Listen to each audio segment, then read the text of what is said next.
John, thanks as ever for joining up with us for the midweek interview. Let's start by talking about the League Cup group games. We're halfway through those four group games, 2 wins, 2 clean sheets. Must be happy with the progress so far. Yeah, we can't have any more than 6 points, and we've not conceded a goal, so it's a great start.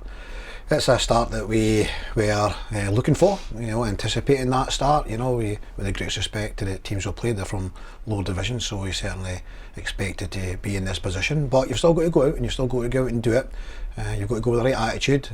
You've got to perform, and I think that we've done that. I think both games we could have scored more goals. We had loads and loads of opportunities in both games. We had 19 shots against Cowdenbeath. So that's quite a high percentage number for us. We've quite often tried to walk the ball in the back of the net and don't have an awful lot of shots, so 19 shots for us is good.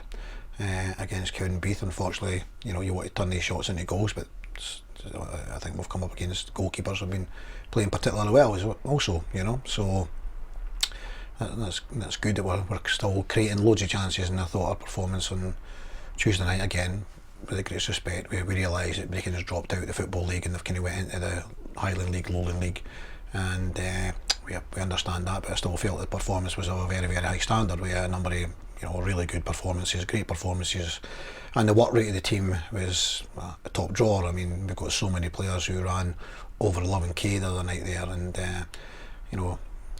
even with other teams we've not managed to do that. So the work rate was fantastic, absolutely top drawer. So we hope we can continue to hit these numbers with regards to the GPS, and it shows that everyone's working hard. Their pressing was out of this world. So yeah, we've got the opportunity to do that in a completely different situation on Friday night when we go up against like top class opposition, Hibs, Scottish Cup finalists, finishing third, playing in Europe soon.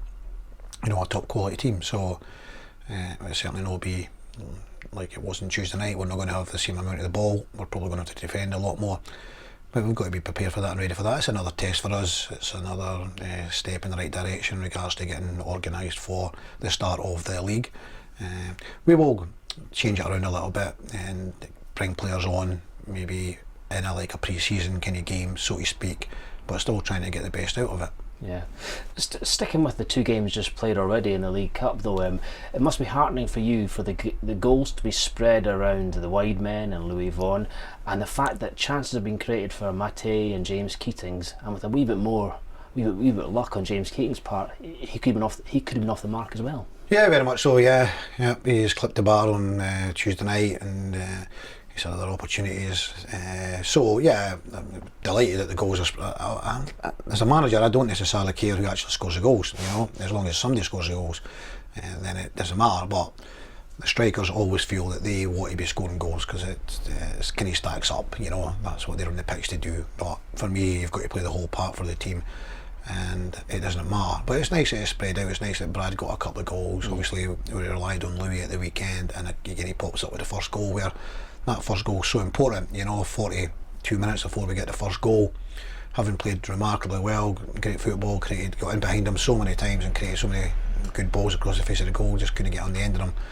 So we needed Louis to get that first goal, and then as soon as the second goal went in, we had won the game. It was a matter of just putting it to bed. The third goal killed it off, and then an excellent fourth goal. So yeah, really, really pleased with the performance level as well. Even against Cowdenbeath, the performance level on a tricky sort of ground, against a team very competitive. And I think again, it speaks volumes for us that then Cowdenbeath go and beat Alloa on the Tuesday night. And I appreciate every game's different, but you try to get some kind of comparisons there, and that Cowdenbeath have made it hard for us, stuffy, stubborn, and then they go and beat Alloa. So again, I think it puts the 1-0 victory at Cowdenbeath into perspective, that it was a good win, good away win against Derby in a Derby game, Cowdenbeath.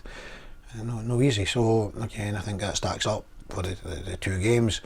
You can't get any more than 6 points. I'm absolutely delighted with the players, the attitude, the work rate. I'm really surprised that we've actually got to that stage so quickly. So it's as I said, another big test against Hibs. Yeah, as you said, it is essentially going to be treated like a friendly against Hibs, who have finished high in the Premier League, and it'll be a very different game. But the main point of tomorrow night's game is testimonial match for long-serving Iain Davidson, who just ended his association with Raith Rovers. A little bit about Iain Davidson, what it's been like working with him, and how important that he gets a good send-off from the Rovers fans. Yeah, no, I've thoroughly enjoyed working with Iain. There's been a lot happening over the years. When I first came in with him working, we were in this hybrid situation, but we had more part-time players at that time than full-time players. It was, a big reverse. And Iain was one of the full-time players, so he was obviously a lot younger then. So it was very interesting, and over the years it's been very interesting. But I've thoroughly enjoyed working with him. He's a great character. He's a winner. I've said that many times. He's been a good captain for me over years as well. He's been really solid wherever he's went and played. He's a right good football player. More recently he's played at the back, but he's very good on the ball, and from us to be playing out from the back, he's very much part of that. Being a central midfield player when he was younger and coming back into being a centre back, you've got that natural habits in you about taking the ball and wanting to play good passes. And when he slipped into defence, it was very easy for him. So to have that transition, yeah, I'm delighted for him that he's getting this opportunity. This testimonial that he's got now has been on the cards for a couple of years now, 2 or 3 years now. Obviously COVID didn't help it, and trying to get the right opposition is very difficult. And so we thank Hibernian Football Club, everyone connected, that have made this game happen. That Iain has got such a good club to play in his testimonial, and I'm sure it's something that Iain will look back on for many years to come. We will be playing it like a pre-season friendly. It doesn't mean to say we don't want to win, but we will make changes. We will make changes. Iain is anticipating at the moment playing a chunk of the game, so it'll be nice to see him in a Rovers jersey again. Probably partner him with Kyle Benedictus and old time's sake. Yeah, exactly that. And then we've got Christoph Berra then to come on later on, and like Dave Mackay. So we've got options in these positions. Some handy subs to bring on.